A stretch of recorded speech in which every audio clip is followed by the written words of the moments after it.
With the championship comes an expectation that you can do it again. I know I've handled it before, but I've never handled it with a field this good.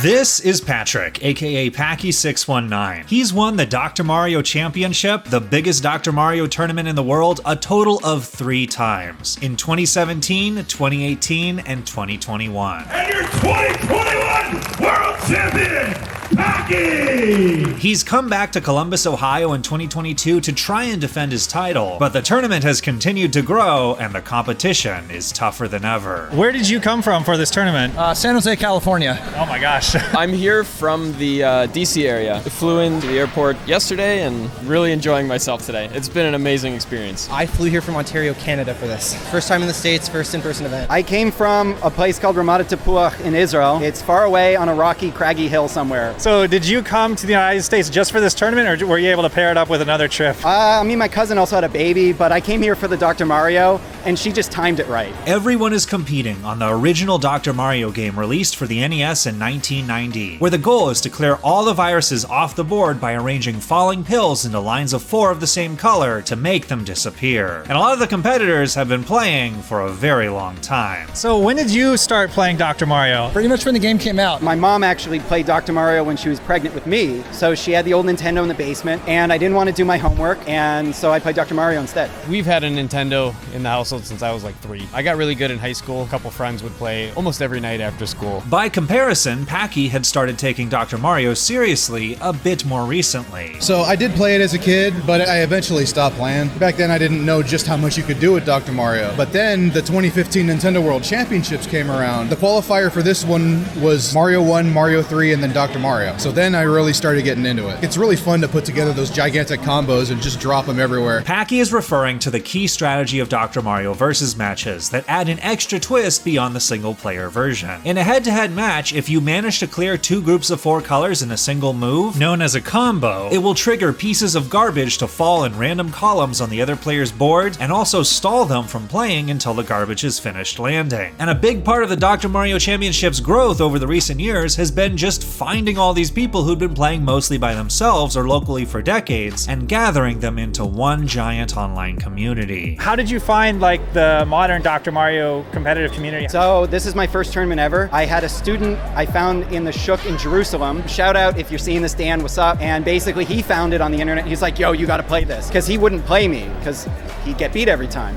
He did it once, he learned his lesson, you know? During the pandemic, I was expressing interest in trying to stream it online because this is a game I really enjoyed playing, and there were people in the community that happened to reach out to me and said, hey, I didn't know you play it, and I was relatively unknown at the time. They brought me into Discord, and let's say the rest is history. It's really great to see the growth and everything, and it just makes it harder and harder to win because there's just more and more talent that just keeps coming in. On the production side of things, the tournament founder Chris Bidwell was excited as well. What were the biggest changes or upgrades to this year's tournament? So the convention got a bigger space. We were like this weird soccer field last year, and it was AstroTurf, so standing all day was nice. But they got a much bigger venue, and the bigger venue had a stage. You know, I saw that stage, and you know, my organizer brain just started firing on all cylinders. And personally, on our side, we got more stations, and that made quite a difference. And I think we got more people through the results. For sure, we get about 120 players. My fiancée Una and I had actually been introduced to Dr. Mario through our friendship with Chris Bidwell in the adjacent retro gaming community for NES Tetris. And we had attended the Dr. Mario Championships for the first time in 2021 just for fun. But this year we were there to also help out in any way we could. Una volunteered as a qualifier judge and I took DSLR photos of the event. One of the best experiences was getting to know some of the behind-the-scenes crew members a little bit more. My name is JB Henry. I am the head organizer for Speed, and basically am responsible at live events for making sure Chris Bidwell does not go insane. You want to sample this? What? He's sitting! Commentary's always been fun. I just love talking about the game, and I always want to like feel like I'm more having a conversation with the viewer, sharing what's going on rather than just talking at nothing. The Dr. Mario community also has a couple interesting quirks as well. The most immediately visible one is that all the competitors play standing up. So why is it that players typically don't use chairs?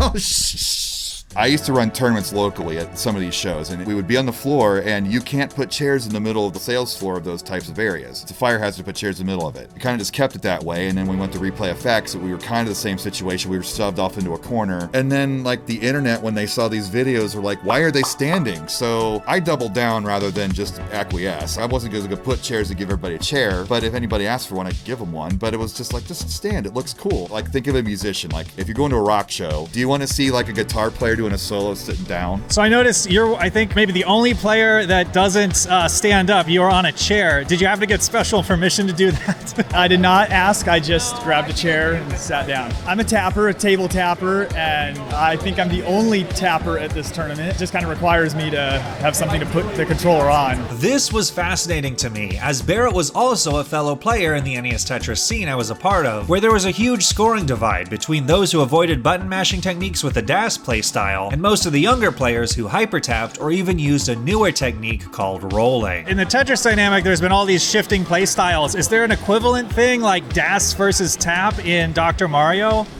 There really isn't. There's only a couple people who are tappers. There's no rollers that anyone's aware of. Would rolling even be helpful at all in this game? Theoretically, yes, but to a much smaller extent than it is in Tetris. It turns out this equality of the playstyles was actually a significant selling point for people getting invested in the game. I'd been watching Tetris since the Jonas days and watching JD take him down finally. So I was like, oh, maybe this Tetris thing could be like my speed. But hyper tapping was just starting to come into style. It was like hurting my elbows. I'm like, I can't do this. But I saw the Dr. Mario side of it through like the Tetris competitions and thought, you know, this might be more of what I like. And I really did like it when I picked it up. I just thought I wanted to try something new, and puzzle games sounded fun. Classic Tetris is a little intimidating, and I settled on this, and I ended up really loving it. But as the qualifying stage was about to start, the Dr. Mario scene was about to be put to the test, as several NES Tetris players had just showed up for the first time to the Dr. Mario Championships to try out a cheeky new qualifying strategy. The way that qualifying for the tournament worked was a little complex, but I'll break it down in the simplest way possible. Players are divided into pools of 8, and everyone plays one head-to-head game versus everyone else. In each game, if you win, you get 2 points for every virus you clear, and 1 point for every virus left on your opponent's board. The final qualifying ranking is determined first by your winning percentage in your pool, and then by your average points per game, and the top 32 would make it into the tournament. In practical terms, what this meant is because it was far more valuable to clear your own viruses rather than prevent your opponent from clearing theirs, you typically got the most points in a game where you barely won versus another good player, and getting a quick win by stomping on a new player wasn't worth nearly as much. This was a pretty good system, but it had an unintended quirk I experienced in the 2021 qualifiers when I had tried competing myself.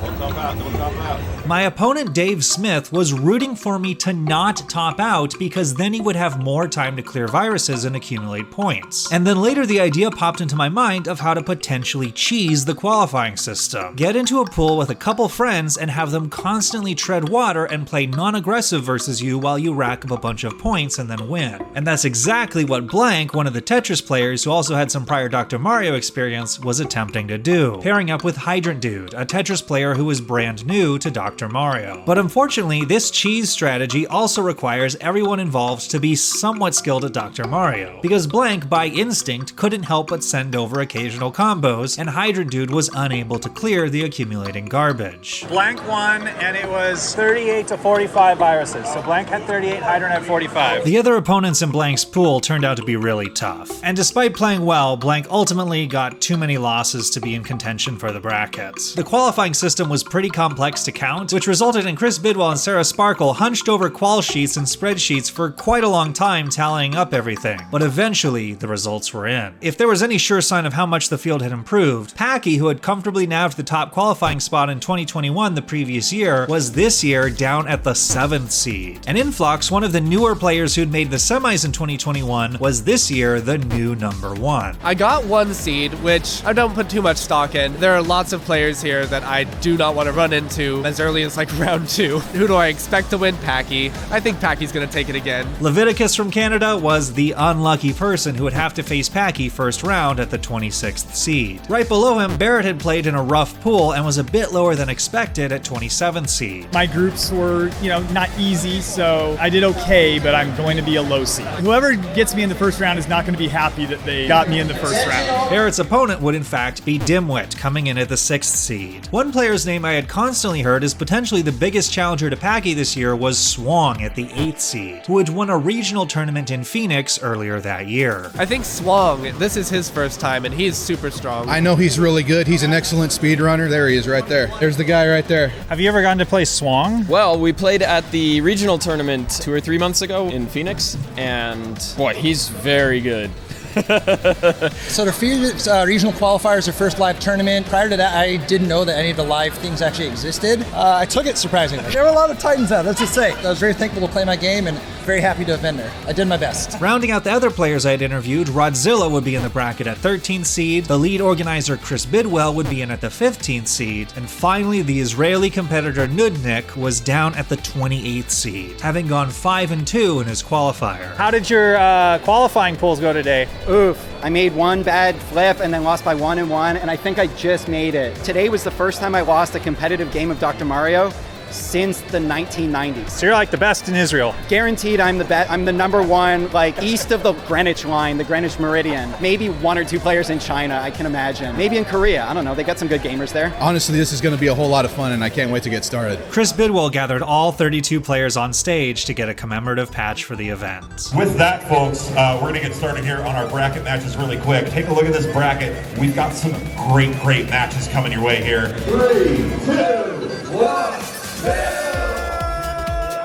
And immediately, the players were off. All of these matches would now be best of 5, so the first to 3 victories would advance to the next round. Swang coasted to a sweep in his first round match as expected. The Tetris World Championships co-founder Vince, who is also a Dr. Mario player, got swept by Dave Smith. Barrett and Dimwit went all the way to the corner to find a place for their match where Barrett would have enough room for his table tapping setup, and Dimwit managed to pull out a victory. Nudnik had managed to pull off a huge upset win in seeding versus Midawi to advance, showing perhaps that despite his lower qualifier, he was indeed a force to be reckoned with. Apparently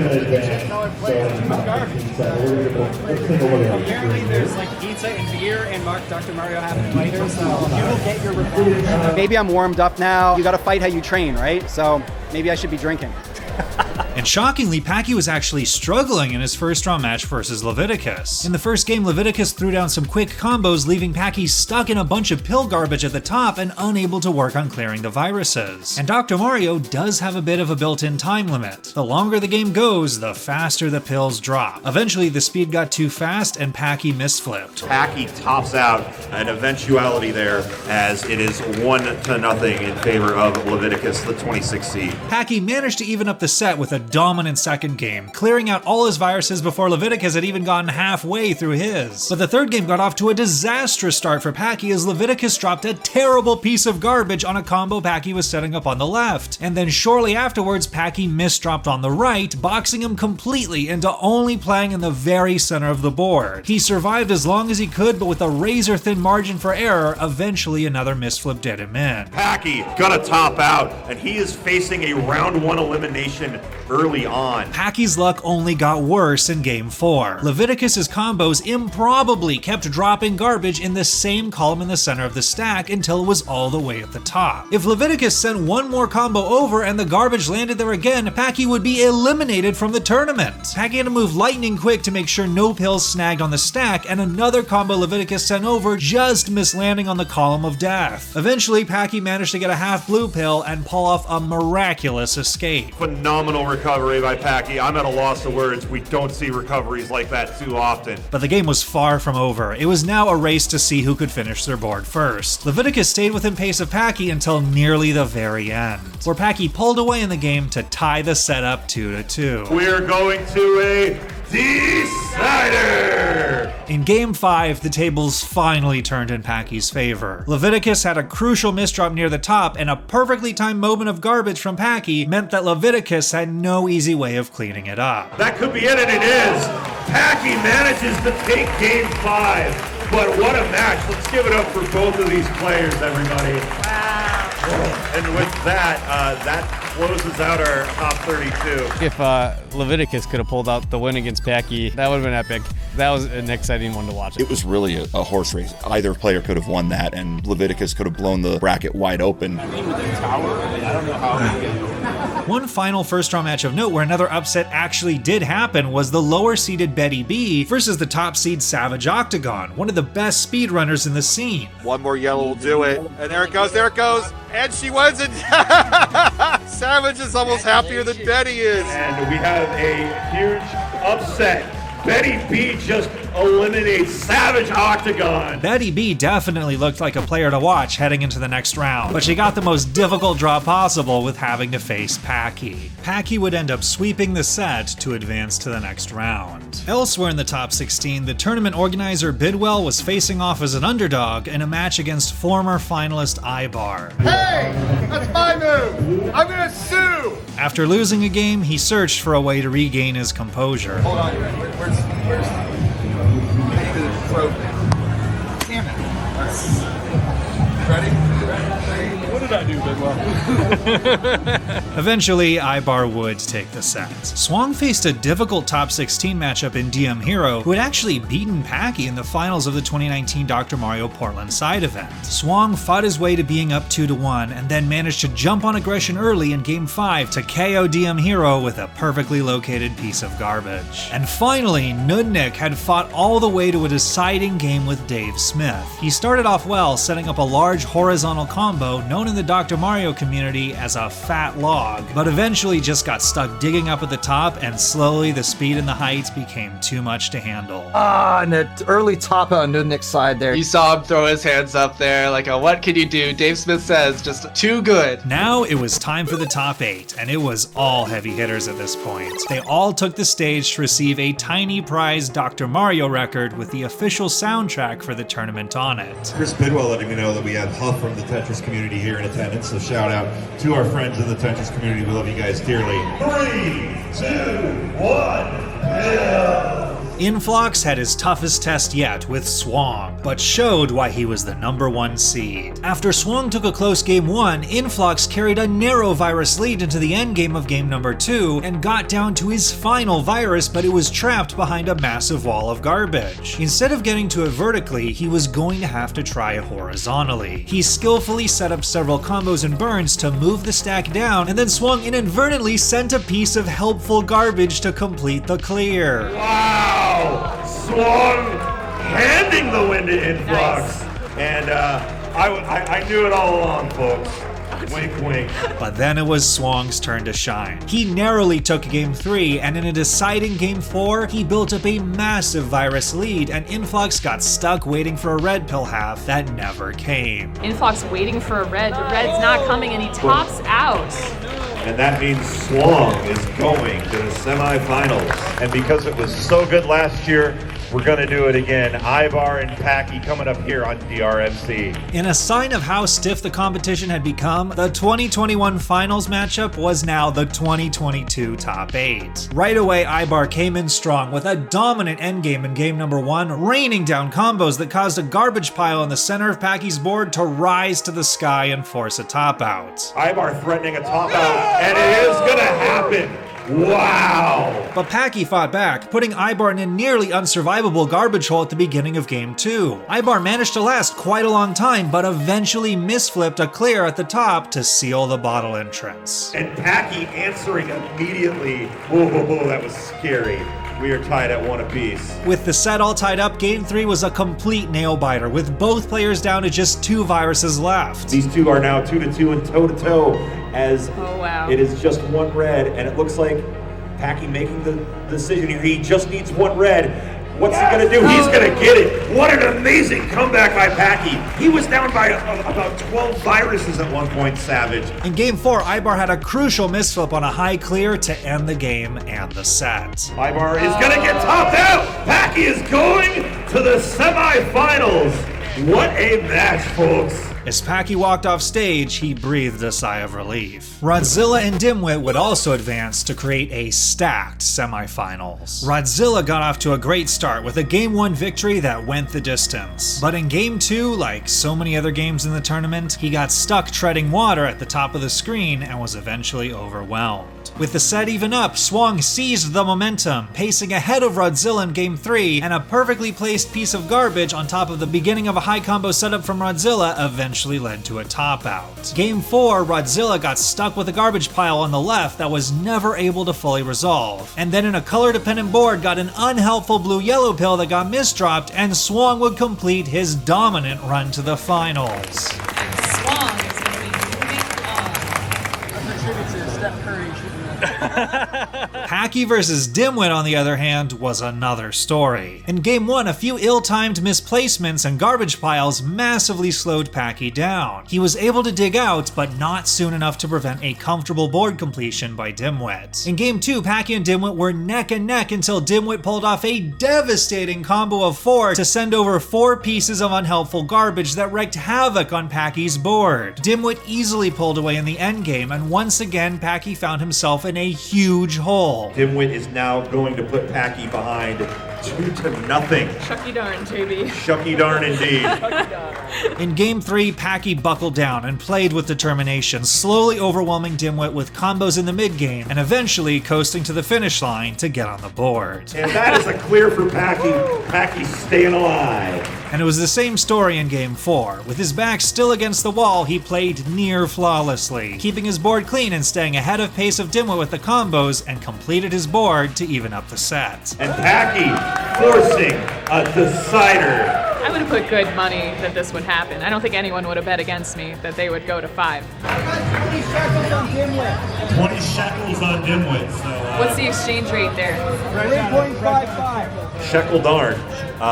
Shekel darn indeed. And as fate would have it, Game 5 would be an early game battle. Dimwit got off to a furious start, building a 10-virus lead and dropped another combo of 4 that should have been devastating, but in a sudden reversal of fortune, 2 of the garbage pieces on Packie's board dropped onto stacks of 3 of the same color, sending an automatic combo right back to Dimwit. This allowed Packie to seize the momentum and fire off a few combos that stun-locked Dimwit until his board was nearly at the top. He might put Dimwit away here in this 5th game. Oh my gosh, another combo's coming. He's done it!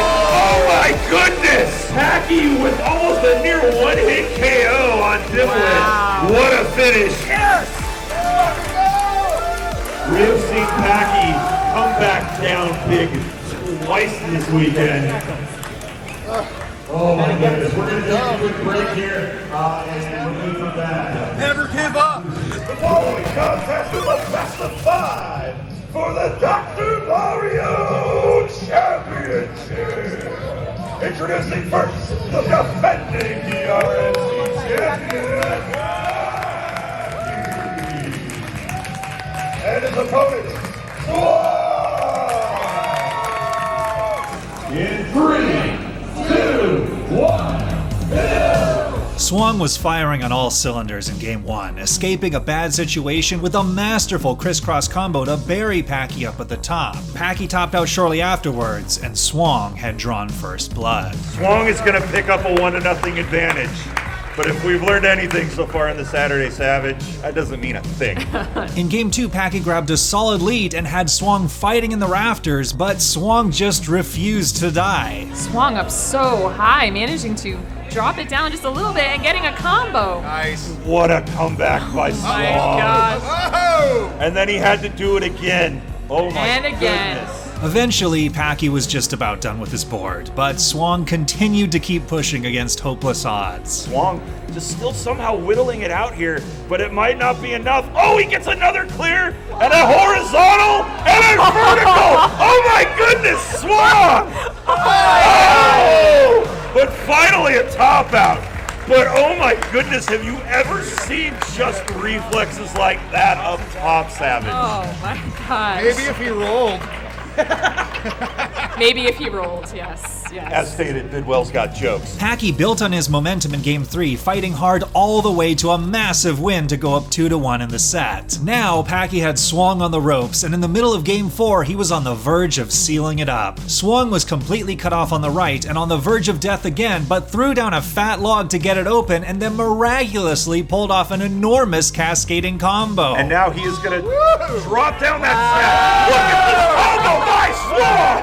Oh my goodness! I don't think even Swang knew how much was going to fall on that. Yeah. Both players raced towards the finish line in a near dead heat, but Swang pulled away at the end only to have a very tricky final virus. The way to expose and clear it would be to first create a horizontal blue clear that would cause the red up top to fall and set up a vertical red clear. But right as Swang had the blue clear set up, Packie blocked it with garbage. He eventually managed to clear out the other side and had the winning pill in the next box. Come on, here comes that blue. Can Swang get it? And we are going to a decider!